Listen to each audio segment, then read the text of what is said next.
Imagine a disease so devastating that it kills 1 out of every 3 people on Earth. Imagine a pandemic that kills so many people that entire towns are completely abandoned. Imagine a plague that is so scary that people flee their own families, their own children, their own parents. Imagine a time when the death is so widespread that there is nobody left to bury the dead. This was the Black Death. The Black Death was the most devastating pandemic in human history. It occurred from 1347 to 1353. It started in Central Asia. It spread through trade routes to the Mediterranean. It spread across Europe. It infected Africa. It infected Asia. Over 200 million people died. Possibly as many as 250 million people died. The world population was reduced by at least 1/4. In some regions, the population was reduced by more than half. The Black Death changed human civilization. It changed the course of history. It created labor shortages that led to social upheaval. It led to the end of feudalism. It led to the Renaissance. This is the story of the Black Death and how bacteria carried by rats and fleas killed hundreds of millions of people. The disease that caused the Black Death was bubonic plague. Bubonic plague is caused by a bacterium called Yersinia pestis. The bacterium lives in fleas. The fleas live on rats. When infected fleas bite humans, they transmit the bacterium to humans. Humans who are infected develop bubonic plague. Bubonic plague causes painful swellings called buboes. These buboes appear in the armpits, groin, and neck. The buboes fill with pus. They turn black. They are extremely painful. As the disease progresses, the buboes rupture. The infection spreads throughout the body. Most people who develop bubonic plague die within a week. Some people die within days. The mortality rate is around 50 to 60%. But even higher mortality rates occur during pandemics when the disease spreads so rapidly that the immune system cannot fight back effectively. The Black Death started in Central Asia, possibly in Mongolia. It spread westward along the Silk Road. Merchants traveling the trade routes carried the disease. Fleas and rats traveled with the merchants. By 1347, the plague had reached the Crimea, on the Black Sea. A Genoese trading colony called Kaffa was located in the Crimea. The Genoese traders were enemies of the local Tartar people. The Tartars besieged the city of Kaffa. The Tartars were dying from plague in huge numbers. The Tartars, in an act of biological warfare, catapulted infected corpses over the walls of Kaffa. The corpses were infected with plague. The fleas from the corpses infected the people inside the city. The people inside Kaffa got sick. The Genoese traders, realizing what was happening, loaded infected people onto ships. They sailed west toward the Mediterranean. The ships arrived in Sicily. The fleas and rats disembarked. The plague was now in Europe. From Sicily, the plague spread rapidly. It spread to Italy. It spread north to France. It spread to England. It spread to Germany. It spread across Europe with devastating speed. In some cities, half the population died in a matter of months. The plague was so deadly that cities had no way to cope. Doctors had no treatment. Priests had no prayers that could stop it. The disease seemed unstoppable. Parents abandoned sick children. Children abandoned sick parents. Entire families died together. The fear was so extreme that people wore masks to protect themselves. The masks had long beaks filled with pleasant-smelling herbs. People believed that breathing the smell of the herbs would protect them from the plague. They were wrong. The disease was spread by fleas and rats, not by bad air.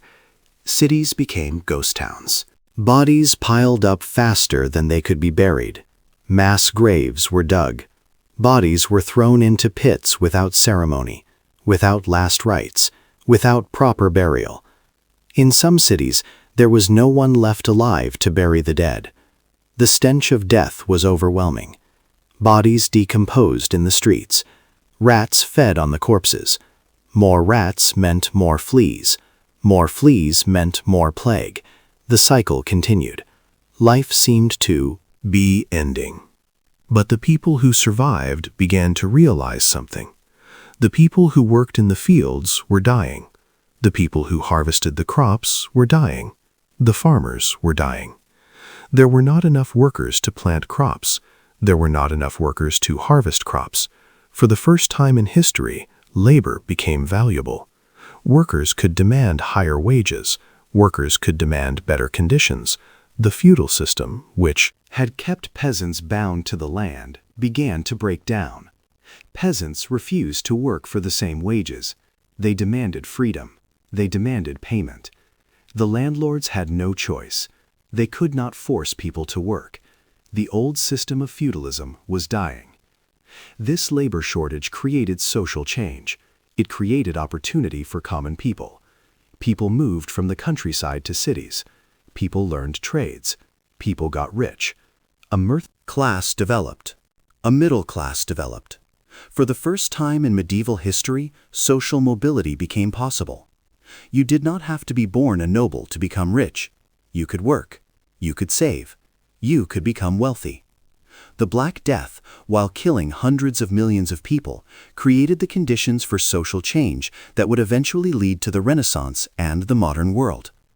The plague lasted from 47 to 1353, but it did not disappear completely. It returned in waves. There were outbreaks in 1362. There were outbreaks in 1390. There were recurring plague outbreaks throughout the next centuries, but none were as devastating as the initial pandemic. The initial pandemic killed perhaps 150 to 200 million people.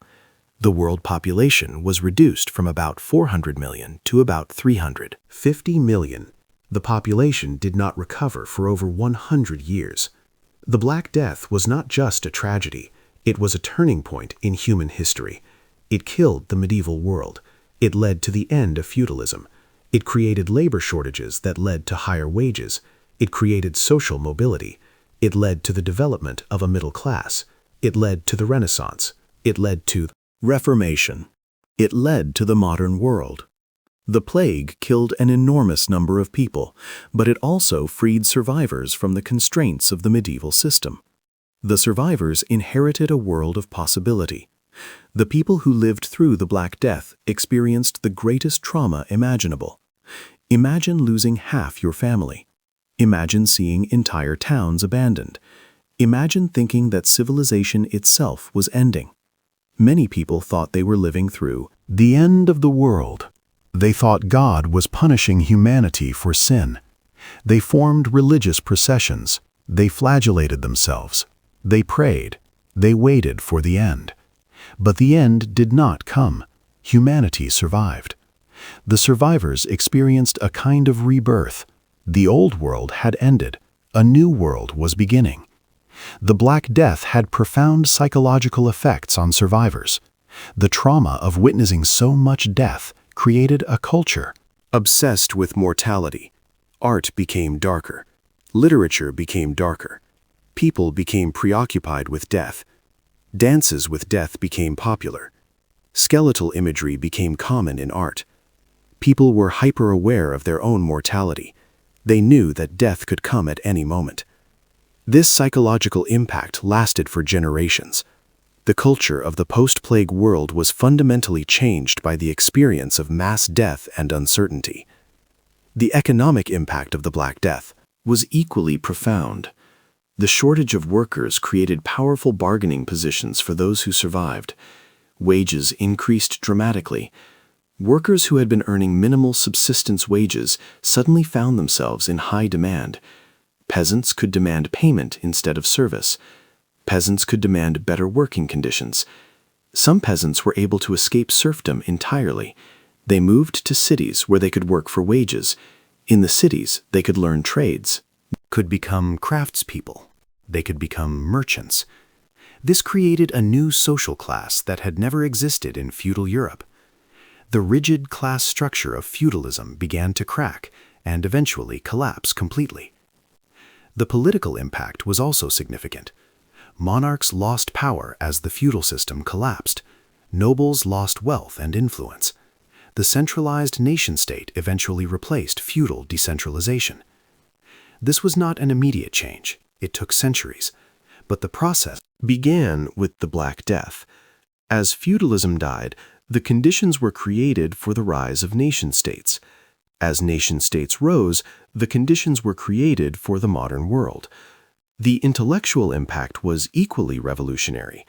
The plague convinced many people that the medieval worldview was incomplete. If God was all-powerful and all-good, how could God allow such devastation? This question challenged religious authority. It challenged the medieval understanding of the world. It opened space for new thinking. It opened space for inquiry. It opened space for the scientific revolution. The Renaissance, which emphasized human potential and human achievement, grew from a world that had been devastated by plague, but had survived. The survivors had seen that humans could endure. They had seen that civilization could collapse and be rebuilt. This created a new confidence in human ability. This new confidence in human potential led to the Renaissance and eventually to the modern scientific age. The Black Death reminds us of the power of nature. It reminds us that disease can spread rapidly across the world. It reminds us that even the most advanced civilizations are vulnerable to pandemics. The Black Death killed more people than all the wars of the medieval period combined. It killed more people than any disease before it. Only in modern times have we developed the ability to fight disease effectively. The Black Death happened before antibiotics. It happened before vaccines. It happened before people understood how disease spreads. The medical knowledge available in the 14th century was useless against the plague. Modern pandemics, with modern medicine, are far less deadly than the Black Death, but the risk of future pandemics remains. The bubonic plague still exists in the world. It still infects people in various regions, but now we have antibiotics that can cure it. Now we understand transmission routes. Now we can prevent spread. The lessons of the Black Death are that we must take disease seriously. We must invest in medical research. We must invest in public health infrastructure.